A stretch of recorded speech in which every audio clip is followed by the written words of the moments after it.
ಈ big boss ಮನೆಗೆ ಏನು ಇಷ್ಟು ಜನ ಇದ್ದಾರಾ ಅವ್ರದ್ದು ಅದೃಷ್ಟನೇ ಅದೃಷ್ಟ ಅಂತಾನೆ ಹೇಳ್ಬೋದು. ಯಾಕಂತಂದ್ರೆ ಸುದೀಪ್ ಅಣ್ಣವ್ರ ಕೈ ರುಚಿ ತಿನ್ನೋದಂದ್ರೆ ಸುಮ್ಮನೆ ಮಾತಾ, ಅದೆಷ್ಟೋ ಜನರಿಗೆ ಆಸೆ ಇರುತ್ತಾ ಅವ್ರ ಕೈ ರುಚಿ ತಿನ್ಬೇಕಪ್ಪ ಅಂತ ಹೇಳಿ. ಅಂಥದ್ರಲ್ಲಿ ಇವ್ರಿಗೆ ಅಂತ ಒಂದು ಸೌಭಾಗ್ಯ ಸಿಕ್ಕಿದೆ ಅಂದರೆ ತುಂಬ ಖುಷಿ ಪಡ್ತಾರಲ್ವಾ, ತುಂಬ ಖುಷಿ ಪಟ್ಟಿದ್ದಾರೆ ಅವರು. ಅದನ್ನ ನೋಡಿ ನಮಗೂ ಕೂಡ ತುಂಬ ಖುಷಿಯಾಗಿದೆ ಅಂತಲೇ ಹೇಳ್ಬೋದು. ಈ ಬಿಗ್ ಬಾಸ್ ಮನ್ಯಾಗ ಸುದೀಪ್ ಸರ್ ಅವರು ಅಡುಗೆ ಮಾಡಿ ಅವ್ರು ಹೇಳಿದರು ಲಾಸ್ಟ್ ಟೈಮ್ ಏನಂತಂದ್ರೆ, ನಾನು ನಿಮಗೆ ಸ್ಪೆಷಲ್ ಆಗಿ ಸರ್ಪ್ರೈಸ್ ಕೊಡ್ತೀನಿ ಅಂತೇಳಿ ಹೇಳಿದ್ರಲ್ವಾ. ಆ ಸರ್ಪ್ರೈಸ್ ಏನಿರ್ಬೋದು ಅಂತ ಹೇಳಿ ಮನೆಯವರೆಲ್ಲ ಇದು ಮಾಡಕತ್ತಿದ್ರು, ಥಿಂಕ್ ಮಾಡಕತ್ತಿದ್ರು. ಆದ್ರೆ ಹೇಳಿರ್ಲಿಲ್ಲ ಸುದೀಪ್ ಸರ್ ಅವರು. ಹೇಳಿದ್ರೆ ಹೆಂಗ್ ಸರ್ಪ್ರೈಸ್ ಆಗುತ್ತಾ ಅಂತ ಹೇಳಿ ಹೇಳಿರ್ಲಿಲ್ಲ. ಹಾಗಾಗಿ ಎಲ್ರಿಗೂ ಕೂಡ ಕುತೂಹಲ ಇತ್ತು, ಏನ್ ಕೊಡ್ಬೋದು, ಏನ್ ಕಳಿಸ್ಬಹುದು ಅಂತ ಹೇಳಿ.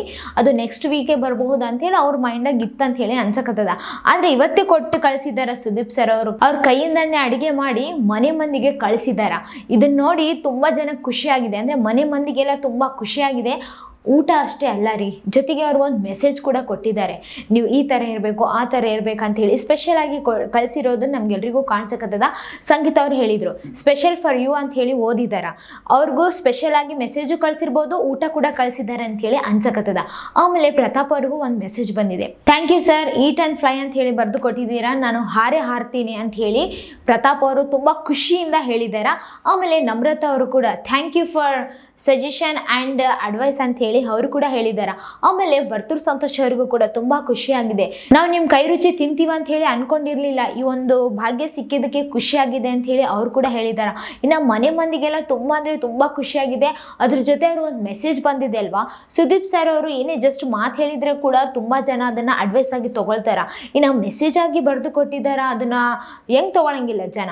ಅಂದ್ರೆ ಮನೆ ಮಂದಿ ಹೆಂಗ್ ತಗೊಳಂಗಿಲ್ರಿ, ತಗೊಂತಾರ ಕಂಪಲ್ಸರಿ ಅಂತಾನೆ ಹೇಳ್ಬೋದು. ಅದನ್ನ ತಗೊಂಡು ಆಮೇಲೆ ಅವರು ಜೀವನದಲ್ಲಿ ಅಳವಡಿಸ್ಕೊಂಡ್ರೆ ತುಂಬಾ ದೊಡ್ಡ ಮಟ್ಟಕ್ಕೆ ಹೋಗ್ತಾರೆ ಅವ್ರು. ಈಗಾಗಲೇ ಎಲ್ಲರೂ ಕೂಡ ದೊಡ್ಡ ಮಟ್ಟದಲ್ಲೇ ಇದ್ದಾರ, ಇನ್ನೂ ಒಂದು ಲೆವೆಲ್ಗೆ ಹೋಗ್ತಾರ ಅಂತಾನೆ ಹೇಳ್ಬೋದು. ಸುದೀಪ್ ಸರ್ ಅವರು ಯಾರಿಗೂ ಕೂಡ ಸುಮ್ನೆ ಬರೆದುಕೊಳ್ಳೋದಾಗ್ಲಿ, ಸುಮ್ನೆ ಇದು ಮಾಡಂಗಿಲ್ಲ. ಅವ್ರ ಹತ್ರ ಏನು ಟ್ಯಾಲೆಂಟ್ ಇದೆ ಅದ್ರ ಪ್ರಕಾರನೇ ಬರೆದು ಕೊಟ್ಟಿರ್ತಾರ ಅಂತಾನೆ ಹೇಳ್ಬೋದು. ಸುದೀಪ್ ಸರ್ ಅವರು ಎಲ್ರಿಗೂ ಕೂಡ ಅಚ್ಚುಮೆಚ್ಚು ಅಂತಾನೆ ಹೇಳ್ಬೋದು. ಅವ್ರದ್ದೊಂದು ಕೈ ರುಚಿ ತಿಂತಿದಾರಲ್ವಾ, ಈಗ ಮನೆ ಮಂದಿ ನೋಡಿ ನಮ್ಗೆಲ್ರಿಗೂ ಹೊಟ್ಟೆ ಕಿಚ್ಚ ಆಗ್ಲಕತ್ತದ. ಹೌದಲ್ಲ, ನಾವು ಏನಾದ್ರೂ ಬಿಗ್ ಬಾಸ್ ಮನೆಯಲ್ಲಿ ಇದ್ದಿದ್ರೆ ನಮಗೂ ಕೂಡ ಅಂತ ಒಂದು ಸೌಭಾಗ್ಯ ಸಿಕ್ತಿತ್ತೇನೋ. ಬಟ್ ಏನ್ ಮಾಡಕ್ಕಿಲ್ಲ, ಅವ್ರಿಗಂತ ಒಳ್ಳೆ ಸೌಭಾಗ್ಯ ಸಿಕ್ಕಿದೆ, ಅವ್ರ ಅದೃಷ್ಟ ಅಂತಾನೆ ಹೇಳ್ಬೋದು. ಇನ್ನ ಈ ವಿಡಿಯೋ ಬಗ್ಗೆ ನಿಮ್ಗೆ ಏನ್ ಅನ್ಸಿತ್ತು ಅಂತ ಹೇಳಿ ಕಮೆಂಟ್ ನಾಗ ತಿಳಿಸ್ರಿ. ಇದೇ ತರ ಮತ್ತಷ್ಟು ವಿಡಿಯೋಸ್ಗಾಗಿ ನಮ್ಮ ಚಾನೆಲ್ ಅನ್ನು ಲೈಕ್ ಮಾಡಿ, ಶೇರ್ ಮಾಡಿ, ಸಬ್ಸ್ಕ್ರೈಬ್ ಆಗಿ. Thank you.